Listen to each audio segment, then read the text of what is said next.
이번엔 저희가 준비한 다음 순서입니다. 시신 없이 법정으로 가게 된 살인사건, 고유정 사건에 대해서 검찰이 결국 법원으로 고유정을 넘겼습니다. 그런데 아직도 시신이 발견되지 않고 있다는 겁니다. 이제 법적 쟁점, 법적 공방만이 남았습니다.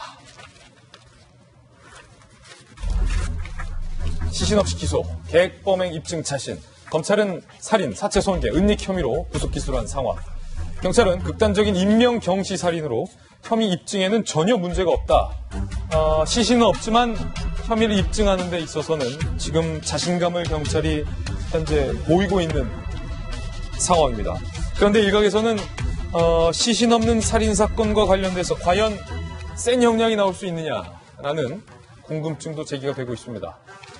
시신이 없기 때문에 범행 도구가 주요 증거로 지금 제출된 상황. 범행 청소도구 구입 내역, 범행 전후 수면 유도제, 성폭행 미수 처벌 등을 검색했던 내역, 피해자 DNA가 발견된 흉기 등등 증거물 89점이 현재 법원에 제출이 됐습니다.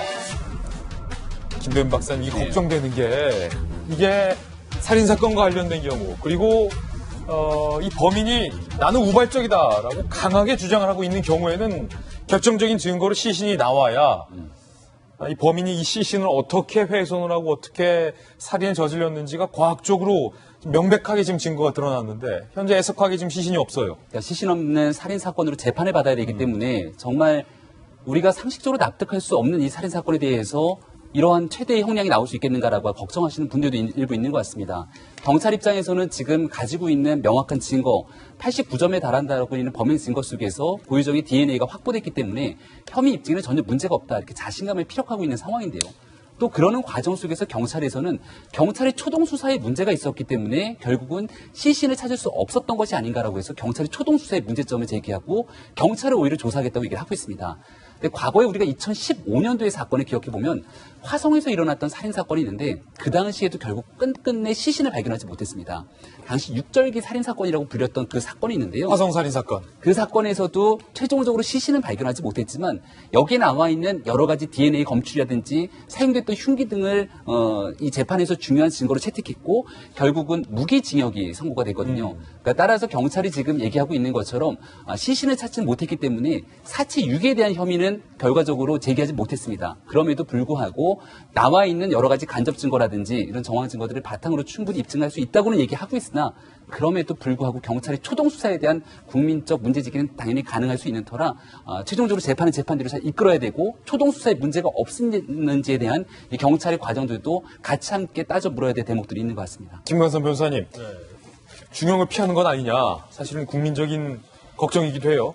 실제로 김도현 박사님 무기징역까지 나왔던 사례에 대해 소개를 해주었는데 실제로 어떻습니까, 법원에서? 시신이 없는 사건이 이제 가끔 무죄가 나오는 경우도 있어요. 근데 그래요? 그 무죄가 나오는 경우는 대부분이 일단 살해에 대한 범행을 부인하죠. 예. 그렇지만 고유정은 살해한 거 인정하잖아요. 그 경위에 대해서만 부인하고 있고. 그리고 시신이 없기 때문에 직접적 증거가 없고 무죄가 나오는 경우에. 그럼 세 번째는 그런 사건은 전부 다 간접 증거가 있어요.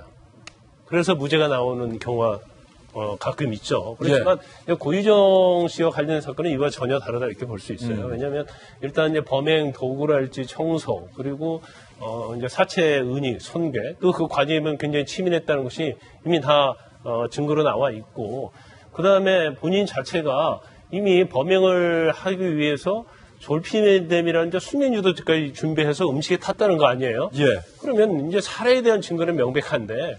그러면 양형에 대해서 그러면 형량이 어떻게 선고될 것인가 이제 그 부분이 제일 법정에서 논점이 될 건데 이제 고유정은 그런 것 같아요. 시신 자체를 못 찾게 하는 방법 그리고 그 과정에서 피해자가 사망했기 때문에 내가 성폭행을 당하려고 해서 이걸 방어하기 위해서 한 것이다. 그래서 형량을 어떻게 보든지 줄이려고는 그런 미리 치밀한 계획이 있었다 봅니다. 그런데 상대방이 성폭행할 것까지 예상을 해서 인터넷 들어가서 성폭행 처벌이라는 걸 찾아봅니까? 미수 처벌을?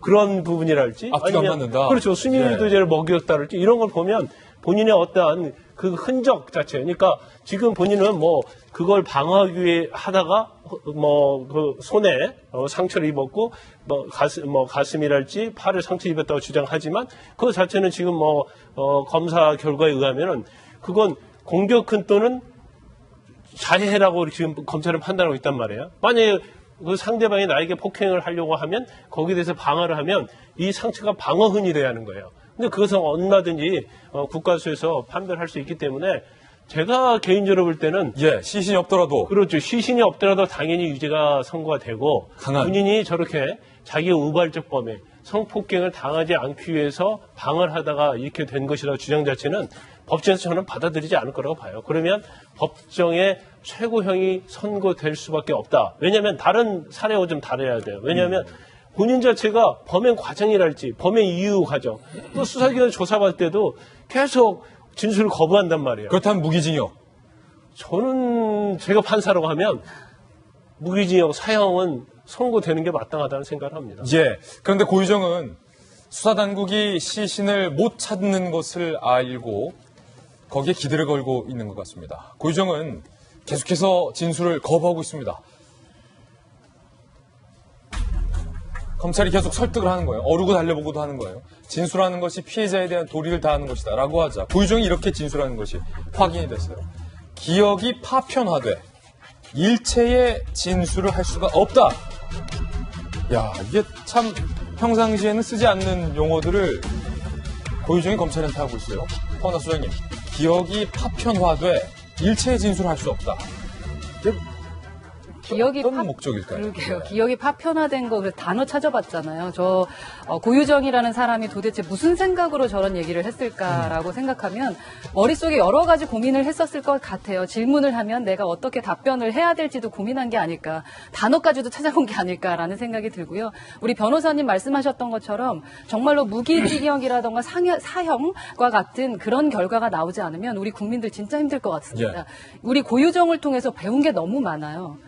어떻게 살인을 하면 되는지와 살인하고 나서 어떻게 이런 식으로 뭐 해결 방법을 찾아내면 내가 죄가 좀 감형될 수 있구나라는 것까지도 너무 많이 배웠기 때문에 이 부분에 대한 것들에 대한 것을 정확하게 처리해주지 않고 무기징역 같은 결과가 나오지 않는다면 우리 국민들은 아마도 우리 경찰이라던가 법에 대해서 좀 불안함을 느끼게 되지 않을까. 예. 우리 경찰 수사라던가 법망은 벗어날 수 없다. 죄를 진 사람은 무조건 죄에 대한 그 벌을 받아야 된다라는 것을 느낄 수 있도록 좀 해주셨으면 좋겠다라는 국민의 심정의 말씀을 좀 드리고 싶습니다.